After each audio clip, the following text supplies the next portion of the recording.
In today's video, I'm going to teach you how to remove collaborators from Asana projects. If you've ever needed to manage access to your project or clean up your team list, this quick walkthrough will help you do it smoothly and confidently.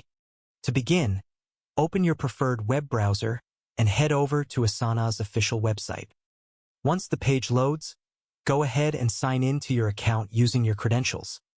After logging in, you'll be taken to your main dashboard, where you can access all your tasks and projects. From here, direct your attention to the left-hand side of the screen. This is where your main navigation panel is located. Look for the section labeled Projects, and click on it to view the list of projects you currently have. Choose the specific project where you want to remove a collaborator and open it. Once inside the project, you'll notice a row of profile icons, usually displayed near the top area. These icons represent the people who currently have access to the project. To manage these members, click on the Share option. This will open a pop-up window that shows the full list of collaborators associated with the project. Now, locate the name of the person you want to remove. On the right side of their name, you'll see a small arrow icon.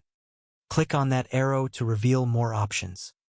This menu allows you to adjust their role if needed, such as changing them from an admin to a viewer or commenter. This is helpful if you only want to limit access instead of removing them entirely. If your goal is to remove the collaborator completely, simply look toward the bottom of that same menu and click on the option that says Remove from Project.